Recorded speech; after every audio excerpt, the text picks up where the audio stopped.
दोस्तों, किसी के भी मन की बातें जानने के लिए 3 तरीके होते हैं, लेकिन इन तीनों तरीकों को समझना अति आवश्यक है। यदि आप इन तीनों तरीकों को समझ लेते हैं, तो आप किसी के भी मन की बातें बड़ी ही आसानी से जान सकते हैं, समझ सकते हैं। तो चलिए इसे एक बुद्ध कहानी के माध्यम से समझते हैं कि किस तरह से आप दूसरों की मन की बातें जान सकते हैं, समझ सकते हैं। बहुत समय पहले की बात है, एक छोटा सा गांव था। उस गांव में 2 भाई रहा करते थे। बड़ा भाई अंधा था, जिस कारण वो हमेशा घर पर ही बैठा रहता था, और छोटा भाई खेती किया करता था, लेकिन खेतों में अधिक जानवर आने से पूरी फसलें नष्ट हो जाती थी, जिस कारण छोटा भाई बहुत परेशान हो चुका था। तभी उसे एक तरकीब सूझी। एक दिन उसने सोचा, खेतों में से इन जानवर को भगाने के लिए क्यों ना मैं अपने बड़े भाई की मदद लूं। वैसे भी बड़े भैया अंधे हैं, अगर वह खेत में बैठे रहेंगे और जानवरों की आहट आने पर वो उन्हें जोर से चिल्लाकर भगा सकते हैं, जिससे हमारी फसलें बच सकती हैं। इसलिए उन्हें मैं खेत में बिठा देता हूं। ये सब सोच विचार करने के बाद उसने अपने खेत में ही एक छोटी सी झोपड़ी तैयार की और अपने अंधे भाई को उस खेत में बिठा दिया और उनसे कहा, भैया, यदि कोई जानवर की आहट आपको सुनाई दे तो आप जोर जोर से चिल्लाना। ये सुनकर वो जानवर यहां से भाग जाएंगे और हमारी फसलें नष्ट होने से बच जाएगी। बड़ा भाई अपने छोटे भाई की बात मान लेता है और वो उस दिन से खेत में ही रहना शुरू कर देता है। जब भी किसी जानवर की आहट उसे सुनाई देती तो वो तुरंत जोर जोर से चिल्लाना शुरू कर देता, जिससे वो जानवर उसके खेतों से भाग जाते। ऐसा करते करते कई दिन बीत चुके थे। तभी एक दिन उसके खेत में एक हिरण भागता हुआ आता है और वह खेत के बांध को तोड़कर वहां से भाग गया। लेकिन उसी हिरण का पीछा करते हुए एक राजा भी उस खेत में आ पहुंचा। तभी राजा की नजर उस अंधे भाई पर पड़ती है। राजा उस व्यक्ति से कहता है, देखो, मैं यहां पर एक जानवर का पीछा करते हुए आया हूं। क्या तुमने उस जानवर को यहां पर देखा है? इस पर वो व्यक्ति कहता है, हे राजन, मैं तो अंधा हूं, मैं भला किसी जानवर को कैसे देख सकता हूं। लेकिन मैं आपको इतना जरूर बता सकता हूं कि जो जानवर मेरे खेतों से होकर भागा है वो आपके लायक नहीं है। आप उसके पीछे अपना समय यूं ही व्यस्त कर रहे हैं। राजा उस अंधे व्यक्ति की बात सुनकर बड़ा अचरज में पड़ गया। वो ये सोचने लगा कि आखिर ये तो अंधा है, फिर इसे कैसे पता कि जिस हिरन को मैं तलाश रहा हूं वह हिरन मेरे लायक है ही नहीं। ये अंधा व्यक्ति मुझे कैसे बता सकता है? तभी राजा उस अंधे व्यक्ति से कहता है, कहीं तुम मुझसे झूठ तो नहीं कह रहे? एक तरफ तुम ये कहते हो कि तुम अंधे हो और दूसरी तरफ तुम ये भी कह रहे हो कि जो जानवर यहां से भागा है वो मेरे लायक नहीं है। इस पर वो अंधा व्यक्ति कहता है, हे राजन, जिसे आप एक हिरण समझ रहे हैं, असल में वो एक हिरण नहीं है, बल्कि एक हिरणी है, और वो भी गर्भवती है। और जहां तक मुझे ज्ञान है, मैंने कभी किसी राजा को किसी गर्भवती हिरणी का शिकार करते हुए नहीं सुना है। और इसी कारण मैं आपसे ये कह रहा हूं कि वो हिरणी आपके लायक नहीं है। आप उसके पीछे अपना समय व्यर्थ ना करें। यह सुनकर राजा और भी अचरज में पड़ गया। वो ये सोचने लगा कि आखिर ये अंधा आदमी ये कैसे जान सकता है कि वो हिरणी है और गर्भवती है। राजा कुछ देर सोच विचार करने के बाद अपने सेनापति से कहता है, सेनापति जी, मुझे वो जानवर जिंदा चाहिए, क्योंकि मुझे यह पता करना है क्या वह हिरणी है और क्या वह गर्भवती है। क्योंकि यह अंधा आदमी बहुत विश्वास के साथ कह रहा है और मुझे इस बात की पुष्टि करनी है। यदि वह हिरणी हुई और गर्भवती हुई तो वह हमारे शिकार के लायक नहीं है, क्योंकि हम तो एक हिरण का पीछा कर रहे थे। इसलिए जाओ और पता करो कि क्या वो हिरणी है। सेनापति राजा से आज्ञा लेकर आगे की ओर बढ़ चलता है और कुछ देर बाद जब वह वापस लौट कर आता है तो वह राजा को कहता है, हे राजन, इस अंधे आदमी ने जो भी बातें कही हैं वो बिल्कुल सही हैं। वो एक हिरणी ही है और वह गर्भवती भी है।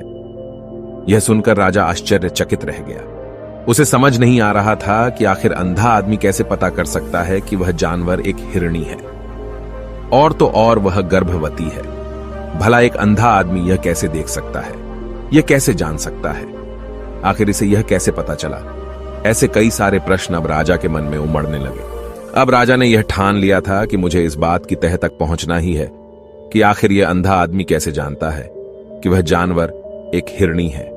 यह सोचकर राजा उस अंधे आदमी के पास जाता है और उस अंधे आदमी से कहता है, देखो, मैं ये तो नहीं जानता कि तुम सचमुच अंधे हो या नहीं, लेकिन मैं तुमसे एक बात जानने आया हूं। क्या तुम मेरे प्रश्न का सही सही जवाब दोगे? इस पर अंधा व्यक्ति कहता है, हे राजन, आप जो कुछ पूछना चाहते हैं मुझसे पूछ सकते हैं, मैं आपको बिल्कुल सच सच जवाब दूंगा। इस पर राजा कहता है, देखो, एक तो तुम कहते हो कि तुम अंधे हो और दूसरी तरफ तुमने यह बता दिया कि जिस जानवर का पीछा मैं कर रहा हूं वह एक हिरणी है, और तो और वह गर्भवती भी है। आखिर तुम्हें यह कैसे पता चला? तुम्हारे खेत में और भी तो जानवर आते होंगे, और भी तो जानवर यहां से गुजरते होंगे, फिर तुमने यह कैसे अंदाजा लगाया? तभी वह अंधा व्यक्ति राजा से कहता है, हे राजन, आप जिस हिरणी का पीछा कर रहे थे वही हिरणी जब मेरे खेत में आई, उसकी रफ्तार और उसके भागने की आहट से मुझे यह एहसास हो चुका था कि यह एक हिरणी है, और मेरे खेत की जो बांध है वह बहुत छोटी है, उसकी ऊंचाई ज्यादा नहीं है। यदि कोई हिरण होता तो उस बांध को बड़ी आसानी से लांघ जाता, लेकिन वह हिरणी इस बांध को तोड़कर भागी है, और यदि वह इस बांध को छलांग लगाकर पार करने का प्रयास करती तो इससे उसके बच्चे को खतरा होता, और इसी बात से मैंने यह पता लगा लिया कि वह गर्भवती है। इस कारण वह ज्यादा ऊंची छलांग न लगाकर मेरे खेत की बांध को तोड़ते हुए भाग गई। इस पर राजा के मन में एक और प्रश्न उठा। राजा ने कहा, किंतु तुम्हें कैसे पता चला कि वो एक हिरणी ही है, और भी तो कोई जानवर यहां पर आ सकते हैं? इस पर वो अंधा व्यक्ति कहता है, हे राजन, मैं पूरा दिन सुबह शाम यहीं पर बैठा रहता हूं, और मेरी सुनने की शक्ति बहुत तेज है। मैं ये बाफ जाता हूं कि कौन सा जानवर मेरे खेत में आया है, और उसी के आधार पर मैं जोर जोर से चिल्लाता हूं ताकि वो मेरे खेत से भाग जाए और मेरे खेत की फसलों को नष्ट ना कर पाए। राजा उस अंधे आदमी का यह जवाब सुनकर पूरी तरह से संतुष्ट हो चुका था। वो मन ही मन ये सोच रहा था कि आदमी भले ही अंधा हो, लेकिन ये तो बड़ा ज्ञानी मालूम पड़ता है। इस आदमी से कुछ ना कुछ तो काम निकलवाना ही चाहिए। ये विचार लिए हुए राजा वहां से वापस अपने महल की ओर लौट जाता है। राजमहल पहुंचते ही राजा उस अंधे व्यक्ति से कहता है, आप तो बड़े ज्ञानी व्यक्ति हैं, आपको किसी भी बात का पता बड़ी आसानी से चल जाता है। आज मैंने आपको यहां पर इसलिए बुलाया है क्योंकि मैं आपसे ये जानना चाहता हूं कि मेरी पत्नी पतिव्रता है या नहीं। इस पर वो अंधा व्यक्ति कहता है, हे राजन, ये कैसा प्रश्न हुआ? इस पर राजा कहता है, मैंने आपसे बिल्कुल उचित प्रश्न किया है, मुझे इस प्रश्न का उत्तर दीजिए। इस पर वो अंधा व्यक्ति कहता है, हे राजन, ये सारी बातें जाने दीजिए। आपकी शादी को इतने साल बीत चुके हैं, और अब आप ये बात क्यों जानना चाहते हैं? आपके मन में ऐसे प्रश्न क्यों उठ रहे हैं? इस पर राजा जिद करते हुए कहता है, देखिए, आपको मुझे इस प्रश्न का उत्तर तो देना ही होगा। यदि आप मुझे इस प्रश्न का उत्तर नहीं देंगे तो मैं आपको मृत्युदंड दे दूंगा। राजा के मुख से यह बात सुनकर वो अंधा व्यक्ति कहता है, हे राजन, यदि आप इस प्रश्न का उत्तर चाहते हैं तो उसके लिए आपको मेरा एक काम करना होगा। राजा कहता है, बोलो, मुझे क्या काम करना होगा? इस पर व्यक्ति कहता है, इसके लिए आपकी पत्नी को मेरे साथ कमरे में अकेले छोड़ना होगा। उस अंधे व्यक्ति की यह बात सुनकर राजा पहले तो क्रोधित हो जाता है, लेकिन फिर कुछ सोच विचार करने के बाद वह उस व्यक्ति की बात मान लेता है और अपने सेनापति को आदेश देता है, सेनापति जी, इस व्यक्ति को और मेरी पत्नी को एक कमरे में कुछ देर के लिए अकेला छोड़ दे। सेनापति बिल्कुल वैसा ही करता है। अब राजा की पत्नी और अंधा आदमी एक कमरे में बंद हो चुके होते हैं। तभी वो अंधा आदमी राजा की पत्नी से कहता है, मुझे आपको छूना है। इस बात पर रानी अत्यधिक क्रोधित हो जाती है और उस अंधे आदमी को वो पकड़ पकड़ कर पीटने लगती है, कभी हाथों से तो कभी लातों से तो कभी पटक पटक कर। इस तरह से उन्होंने उस अंधे आदमी की खूब पिटाई की। उसके बाद किसी तरह से वह अंधा आदमी अपनी जान बचाकर वहां से भाग निकलता है और वह राजा के पास पहुंचता है और वह राजा से कहता है, हे राजन, आपकी पत्नी पतिव्रता नहीं है। यह बात सुनकर राजा अत्यधिक क्रोधित हो उठता है और राजा अपनी तलवार निकालकर सीधा अपनी पत्नी की ओर जाता है और क्रोधित होकर वह अपनी रानी से कहता है, रानी जी, आज मैं जो भी सवाल आपसे करने वाला हूं उसका मुझे सच सच जवाब दीजिएगा, और यदि आपने एक शब्द भी झूठ कहा तो मैं आपका अभी के अभी सर धड़ से अलग कर दूंगा। तभी आगे वह राजा कहता है, मुझे बताइए, क्या आप पतिव्रता हैं या नहीं? इस पर रानी कहती है, हे राजन, आप भले ही मुझे जान से मरवा दीजिए, लेकिन मैं पतिव्रता नहीं हूं। राजा यह बात सुनकर बहुत खुश हुआ, क्योंकि उस अंधे आदमी ने जो भी कहा था वह बिल्कुल सच था। यह बात सुनकर तुरंत ही राजा उस आदमी के पास पहुंचता है और आकर उस अंधे आदमी से कहता है, तुम्हें कैसे पता चला कि मेरी पत्नी पतिव्रता नहीं है? इस पर वह अंधा आदमी कहता है, हे राजन, बड़ी सीधी सी बात है। मैंने तो आपकी पत्नी से बस इतना ही कहा था कि मुझे आपको छूना है, और इस बात पर वह इतना क्रोधित हो उठी कि उन्होंने गुस्से में आकर मुझे लात घूंसों से पीटना शुरू कर दिया। और भला कोई औरत किसी और मर्द को कैसे छू सकती है, लेकिन उन्होंने न आव देखा न ताव, बस लात घूंसे मुझ पर बरसाने शुरू कर दिए। वह भी तो एक छूना ही हुआ, और एक पतिव्रता नारी कभी भी पराये मर्द को नहीं छूती। जब मैंने उसे छूने के लिए कहा था तो वह उस वक्त मुझे मना कर सकती थी, लेकिन उन्होंने तो मुझे पीटना शुरू कर दिया और देखते ही देखते उन्होंने मेरे पूरे शरीर को छू लिया। अब आप ही बताइए, ऐसी स्त्री भला पतिव्रता कैसे हो सकती है? इस पर राजा कहता है, तुम तो बड़े ज्ञानी मालूम पड़ते हो। अच्छा ठीक है, चलो तुम मेरे एक प्रश्न का और जवाब दो। यदि तुमने मुझे इस प्रश्न का सही सही जवाब दे दिया तो मैं तुम्हें यहां से जाने दूंगा। आगे राजा उस अंधे आदमी से कहता है कि तुम मुझे यह बताओ, क्या मैं सच में अपने पिताजी का ही बेटा हूं या फिर किसी और का? इस पर वह अंधा भी कहता है, हे राजन, इस बात से आपका क्या लेना देना? आप किसी की भी औलाद हो, आखिर आप हैं तो इस राज्य के राजा, इसलिए इस प्रश्न को जाने दीजिए। लेकिन राजा कहता है, नहीं नहीं, मुझे इस प्रश्न का सही सही जवाब चाहिए, अन्यथा यह प्रश्न मुझे हमेशा परेशान करता रहेगा। इसलिए मैं इसका सही सही जवाब जानना चाहता हूं।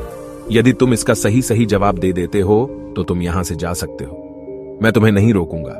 इस पर वह अंधा आदमी कहता है, हे राजन, इसके लिए तो मुझे आपके मां के पास भी जाने की कोई आवश्यकता नहीं है। मैं आपको अभी अभी यह बता सकता हूं कि आप किसकी औलाद हैं, लेकिन उससे पहले मैं चाहता हूं कि आप मुझसे एक वादा करें कि आप मुझ पर क्रोध नहीं करेंगे। राजन ने कहा, मैं तुमसे वादा करता हूं, मैं तुम पर क्रोध नहीं करूंगा। इसके बाद वह अंधा आदमी राजा से कहता है, हे राजन, आप है तो अपने ही पिता के पुत्र, लेकिन आप पर एक कंजूस सेठ की छाया पड़ी हुई है। यह सुन राजा बहुत क्रोधित हो उठा और वह तुरंत तलवार निकालकर अपनी मां के पास जा पहुंचा। वह वहां पर पहुंचने के बाद अपनी मां से कहता है, मां, मुझे सच सच बताइए, क्या मैं अपने ही पिता का पुत्र हूं या नहीं? यदि आपने मुझे सही सही नहीं बताया तो वह यहीं पर अपने प्राण त्याग दूंगा। मुझे बताओ क्या सच है? इस पर उस राजा की मां कहती है, बेटा, तू है तो अपने ही पिता का पुत्र, लेकिन तुम्हारे ऊपर एक कंजूस सेठ की छाया पड़ी हुई है। जब मैं एक बार नहाने के बाद अपना मुंह आईने में देख रही थी, तभी उस कांच के पीछे मुझे एक कंजूस सेठ नजर आता है और उसी की छाया तुम पर पड़ चुकी है। यह सुन राजा बहुत खुश हो जाता है और वह तुरंत दौड़ा दौड़ा वापस उस अंधे आदमी के पास पहुंचता है और उस अंधे आदमी से कहता है, तुम्हें यह कैसे पता चला कि मुझ पर एक कंजूस सेठ की छाया पड़ी हुई है? इस पर वह आदमी कहता है, हे राजन, आपने मुझसे कई सारे सवाल पूछे जिनका जवाब मैंने आपको सही सही दिया है। यदि कोई और राजा होता तो मुझे इसके बदले में ढेरों सारे इनाम मिल चुके होते, लेकिन अब तक आपने एक फूटी कौड़ी तक नहीं दी है। इस बात से ही मैंने अंदाजा लगा लिया था कि आप बहुत कंजूस हो। यह बात सुनकर राजा जोर जोर से हंसने लगा और कहता है कि आप जो भी मांगेंगे वह मैं आपको अवश्य दूंगा, लेकिन मुझे यह बताओ कि तुम्हें कैसे पता चल जाता है कि कौन सी बात सही है और कौन सी गलत? तुम किसी भी बात का इतना सटीक और सही जवाब कैसे दे पाते हो? इस पर वह अंधा आदमी कहता है, हे राजन, मैं तो वैसे ही अंधा हूं। यदि मेरी आंखें होती तो मैं किसी की भी मन की बातें बड़ी सरलता से जान लेता। मन की एक भाषा होती है और यह भाषा मनुष्य के शरीर के व्यवहार के रूप में देखी जा सकती है। उसकी आंखों से, उसके होठों से, उसके काम करने के तरीके से, उसकी क्रियाओं से पता किया जा सकता है कि उसके मन में क्या चल रहा है। उसके आधार पर हम किसी के भी मन की बातें जान सकते हैं, लेकिन मैं तो अंधा हूं, मैं देख नहीं सकता, इसलिए मैं क्रियाओं से देखता हूं। यदि मुझे कोई बात जाननी हो तो अगले आदमी को कुछ काम देना पड़ता है, जिस पर वह व्यक्ति किस प्रकार काम करता है, किस तरीके से इस काम को करता है, उसके आधार पर ही मैं यह पता कर पाता हूं कि उसके मन में क्या चल रहा है। तभी वह राजा कहता है, तो क्या इसका अर्थ यह हुआ कि मैं भी किसी के मन की बातें जान सकता हूं? इस पर वह अंधा आदमी कहता है, हे राजन, अवश्य आप भी किसी भी व्यक्ति के मन की बात जान सकते हैं, किंतु उससे पहले आपको अपने ऊपर काम करना होगा, और वह काम है अपने मन को शांत करना, अपने मन को वर्तमान में लाना होगा, जिसके लिए मैं आज आपको 3 तरीके बताने वाला हूं। और ये तीनों ही तरीके बड़े ही आसान और सरल हैं, किंतु हे राजन, उससे पहले आपको एक काम करना होगा, अपने मन को एकाग्र करना होगा। जब हम अपने मन को एकाग्र करते हैं, अपने मन को वर्तमान में लाते हैं, तो हम दूसरे के मन की बात जान सकते हैं, क्योंकि वह आदमी अभी भी अपने मन में वर्तमान में ही सोच रहा है, और हमें भी मन को वर्तमान में ही लाना होगा। तभी हम उसके मन की बातें जान सकते हैं। यदि हम अतीत में हुई घटनाओं के बारे में सोच रहे हैं तो वह जो अगला आदमी वर्तमान में सोच रहा है, वर्तमान में अपने मन में बात कर रहा है, वह हम कैसे जान पाएंगे? क्योंकि हम तो अतीत की घटनाओं में डूबे हुए हैं। इसलिए किसी के भी मन की बात जानने के लिए सबसे पहले हमें हमारे मन को एकाग्र करना होगा, उसे वर्तमान में लाना होगा। आगे वह व्यक्ति राजा से कहता है, हे राजन, जो 3 तरीके मैं आपको बताने वाला हूं, इन 3 तरीकों से बड़ी आसानी से किसी के भी मन की बातें जान सकते हैं। उसके बाद वह अंधा आदमी राजा से कहता है, हे राजन, जो सबसे पहला तरीका है वह है आंखों पर ध्यान देना।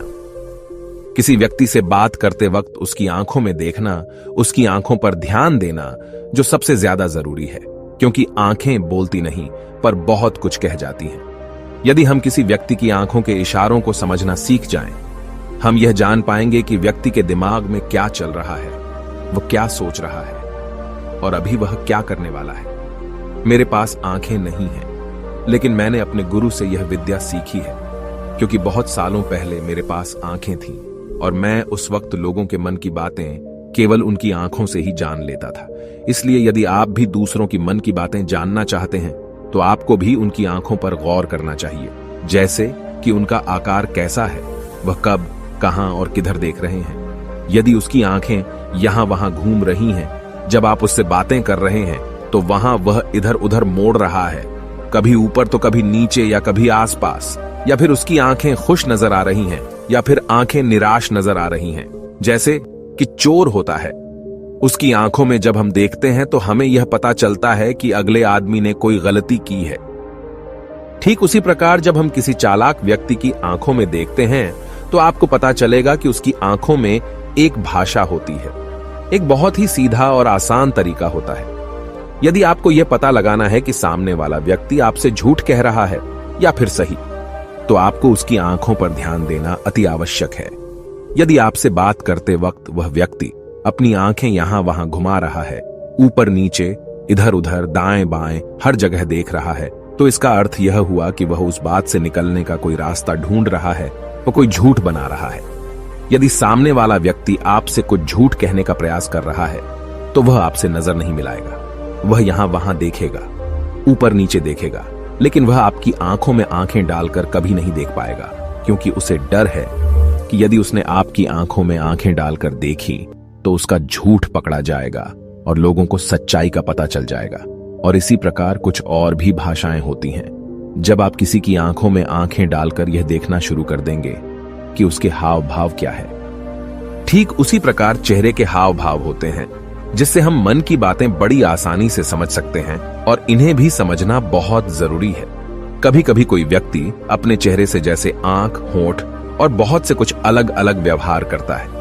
यदि आप किसी व्यक्ति के चेहरे में गौर करेंगे तो आप आसानी से समझ पाएंगे कि वह व्यक्ति निराश है, जब व्यक्ति बहुत उदास है, या फिर वह बहुत खुश है, या फिर उसे कोई बहुत बड़ा दुख है। वह अपने अंदर क्या महसूस कर रहा है, ये सारी बातें हम उसके चेहरे के हाव भाव से पता कर सकते हैं। फिर चाहे इंसान जुबान से कुछ बोले या ना बोले, लेकिन आप उसके चेहरे से सब कुछ पता कर सकते हैं। आगे व्यक्ति राजा से तीसरा तरीका बताते हुए कहता है, हे राजन, इसी प्रकार तीसरी भाषा भी है, अर्थात तीसरा तरीका भी है, और वह है हाथों के इशारे और शरीर का व्यवहार। मन की बात समझने के लिए हमें हाथ के इशारे और शरीर के व्यवहार को समझना बहुत आवश्यक है। कोई व्यक्ति जब बात करता है तो आपने देखा होगा कि वो अपने हाथों को हिलाता रहता है, अपने हाथों से इशारा करता रहता है। बातों के साथ साथ अपना शरीर का जो व्यवहार है, अर्थात बॉडी लैंग्वेज, उसका भी पूरा उपयोग करता है, जिससे हमें यह पता चल पाता है कि वह व्यक्ति हमारी बातों पर कितना ध्यान दे रहा है और उसके मन में क्या चल रहा है। शरीर के व्यवहार को देखने के लिए उसके हाथ मटकाने, शरीर मटकाने और चेहरे पर बार बार हाथ लाने, हाथों का एक दूसरे से मसलना, ऐसी बहुत सी क्रियाएं होती हैं, उस पर हमें ध्यान देना अति आवश्यक है। मन की बात को समझने के लिए हमें शरीर के व्यवहार को भी समझना पड़ता है। यदि हम इन 3 तरीकों को सही तरीके से ध्यान देकर इन 3 तरीकों को अच्छे से समझ लेते हैं तो हम बहुत जल्दी किसी भी व्यक्ति के मन की बातें बड़ी सरलता और सहजता से जान सकते हैं। इसलिए यदि आपको किसी के मन की बातें जानी है तो आपको उसकी आंखों पर, उसके चेहरे पर, उसके शरीर के हाव भाव को और उसके हाथों को ध्यानपूर्वक देखना और समझना होगा, जिससे आप यह समझ पाएंगे कि आखिरकार उसके मन में क्या चल रहा है और वह क्या सोच रहा है। लेकिन उनसे पहले आपको अपने मन को एकाग्र करना होगा, शांत करना होगा और अपने मन को वर्तमान में लाना होगा। तभी आप उस व्यक्ति की इन सभी क्रियाओं पर ध्यान दे पाएंगे, उन्हें समझ पाएंगे। अन्यथा आप यदि अतीत की घटनाओं में व्यस्त हैं, भविष्य की योजनाओं में व्यस्त हैं, तो आप उस व्यक्ति के हाव भाव पर कभी ध्यान ही नहीं पाएंगे और न ही आप कभी यह समझ पाएंगे कि आखिर उस व्यक्ति के मन में क्या चल रहा है, वह क्या सोच रहा है। आपने देखा होगा कि ऐसे कई बड़े संत महात्मा हैं जो बड़ी ही शांति से आपको देखते हैं और आपको देखकर ही ये बता देते हैं कि आपके मन में क्या चल रहा है, आप उनसे क्या जानने आए हैं। और इसका सबसे बड़ा प्रमुख कारण यही है कि वह आपको पढ़ सकते हैं, आपको समझ सकते हैं, आपकी मन की बातें जान सकते हैं, क्योंकि उनका मन एकाग्र है, शांत है। और यही कारण है कि वह आपके मन की बातें बड़ी सरलता से समझ जाते हैं। यदि आपने अब तक पूरी कहानी को सुना है तो मैं आपसे एक छोटा सा अनुरोध करना चाहता हूं। कृपया इस चैनल को सब्सक्राइब करें ताकि मैं आपके लिए और भी ऐसी ही ज्ञान से भरपूर कहानियां लेकर आ सकूं। नमो बुद्धाय। मिलते हैं एक नई कहानी के साथ अगली वीडियो में।